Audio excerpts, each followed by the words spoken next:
नमस्कार। मैं doctor साड़वाज channel में मैं आपका स्वागत करता हूँ। मैं आपका हेल्थ एडवाइज़र डॉक्टर योगेश माणिक। जो लोग कोविड-19 कोरोना वायरस से अभी ठीक हुई है उनको म्यूकरमाइकोसिस का डर सता रहा है। म्यूकरमाइकोसिस क्या है? एक ब्लैक फंगस है, ब्लैक फंगस डिसीज़ है। कुछ लोग कोरोना वायरस से ठीक होने के बाद ब्लैक फंगस की चपेट में आ रहे हैं। अभी महाराष्ट्र में 9 से ज़्यादा केसेस ब्लैक फंगस के पाए गए हैं। कुछ लोगों को इस बीमारी की वजह से अपनी आँख खोनी पड़ी है, तो कुछ लोगों को अपनी जान खोनी पड़ी है। तो आज की इस वीडियो में मैं आपको म्यूकरमाइकोसिस, ब्लैक फंगस, इसके कारण बताऊंगा। ये कोविड-19 के बाद क्यों होता है ये बताऊंगा। उसके शुरुआती लक्षण क्या क्या है, उसे हम कैसे पहचान सकते हैं और बाद में उसकी ट्रीटमेंट। तो चलिए वीडियो शुरू करते हैं। अब हम देखेंगे कि म्यूकरमाइकोसिस एग्जैक्टली क्या है, सच में क्या है। यह एक फंगल इन्फेक्शन डिसीज़ है। जैसे कि दांत खाज खुजली होती है, फंगल इन्फेक्शन स्किन का होता है, वैसा ही। लेकिन ये बहुत ही खतरनाक है। यह इतना खतरनाक है कि इसमें डेथ रेट बहुत ही ज़्यादा है। 50% से 90% तक इसमें डेथ रेट है। इसका कारण क्या क्या है अब हम देखेंगे। पहले तो लो इम्यूनिटी कम होना, रोग प्रतिकारक क्षमता, रोग प्रतिरोधक क्षमता कम होना, यह सबसे बड़ा कारण है। रोग प्रतिरोधक क्षमता कम किस में होती है? HIV एड्स के पेशेंट, डायबिटीज़ के पेशेंट, जिनकी शुगर लेवल बढ़ती है वह पेशेंट, इसके साथ साथ कैंसर के पेशेंट। कुछ लोग क्या करते हैं कि पेन किलर बहुत सालों तक लेते हैं, स्टेरॉइड जो है बहुत सालों तक लेते हैं। इससे क्या होता है कि इम्यूनिटी कम हो जाती है। जिनका हाल ही में ऑर्गन ट्रांसप्लांट हुआ है, किडनी ट्रांसप्लांट, लिवर ट्रांसप्लांट, उसके बाद क्या होता है कि इम्यूनोसप्रेसिव ड्रग्स दिए जाते हैं। इसकी वजह से इम्यूनिटी कम हो जाती है ऊपर के सभी कारणों से, और ब्लैक फंगस बढ़ जाता है और म्यूकरमाइकोसिस हो जाता है। और इसमें एक बीमारी बहुत ही अभी ऐड हुई है, उसका नाम है कोविड-19। कोरोना वायरस के पेशेंट में होने के बाद क्यों होता है म्यूकरमाइकोसिस, उसका कारण क्या है कि खांसी कम करने के लिए, इन्फेक्शन कम करने के लिए जो स्टेरॉइड दिए जाते हैं, स्टेरॉइड ज़्यादा दिन तक दिए जाते हैं कोविड-19 के पेशेंट में। साथ ही एंटीबैक्टीरियल, एंटीवायरल, रेमडेसिविर, फेबिफ्लू जो टैबलेट होते हैं ये दिए जाते हैं। इसी वजह से क्या होता है कि बैक्टीरिया जो होते हैं, वायरसेस जो होते हैं पूरी तरह से मर जाते हैं।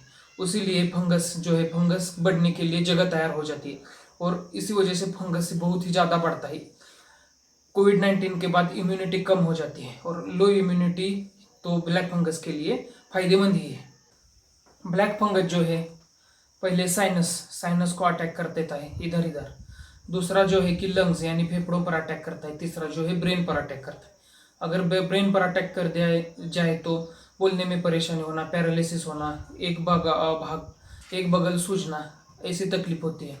लंग्स पर अगर इन्फेक्शन हो जाए तो लंग्स पर सांस लेने में तकलीफ होना, ऑक्सीजन लेवल कम होना, ये तकलीफ हो जाती है। साथ में अभी जो पेशेंट महाराष्ट्र में दिखाई दे रहे हैं वो साइनस के हैं। साइनस इन्फेक्शन वाले बहुत ही ज़्यादा है। उनमें क्या होता है कि आँख इन्फेक्शन हो जाती है।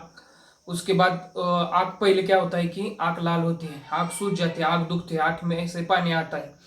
उसके बाद साइनस है, साइनस के ऊपर के आँख के नीचे का भाग और कान जो है वो पहले लाल होते हैं, दुखते हैं, और उसमें बाद जो है काले पड़ने लगते हैं।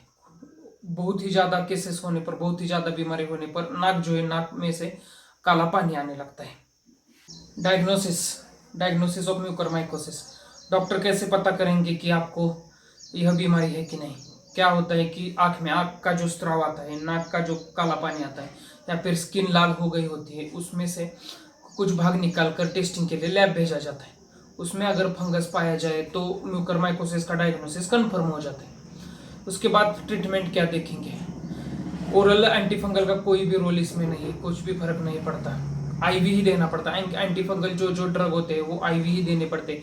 IV यानी कि मतलब नसों के अंदर इंजेक्शन के द्वारा वो देने पड़ते, तभी उनका थोड़ा फार उपयोग हो सकता है। इसमें सबसे महत्वपूर्ण ट्रीटमेंट है सर्जरी की ट्रीटमेंट। अगर आँख में इन्फेक्शन हो गई हो, या फिर स्किन में, कान में, साइनस में कोई भी टिश्यू, या फिर कोई भी ऑर्गन इन्फेक्ट हो गया हो, ब्रेन में हो गई हो, लंग्स में हो गई हो, जिस भी टिश्यू में, जिस भी ऑर्गन में इन्फेक्शन हो गया हो, फंगस हो गया हो, तो वो पूरा भाग निकालना ही पड़ता है। नहीं निकाला तो क्या होता है कि पहले तो वो 1.5 भाग हो चुका होता है। इसलिए वो काला पड़ता है। 1.5 भाग होता है इसलिए वो भाग काला पड़ता है। वो रख कर भी कोई फायदा नहीं होता, या फिर रखे तो भी क्या होता है कि उसमें से फंगस जो है पूरे शरीर में ब्लड के द्वारा फैल जाता है और उधर उधर इन्फेक्शन पैदा करता है। इसीलिए इसी वजह से पेशेंट की मौत भी हो सकती है। इसीलिए जो हाल ही में पेशेंट का आंख निकाली गई, तो उसीलिए कि उसके पेशेंट को जिंदा रखने के लिए, जान बचाने के लिए जो जो इन्फेक्ट हुआ है भाग, वो निकालना ही पड़ता है।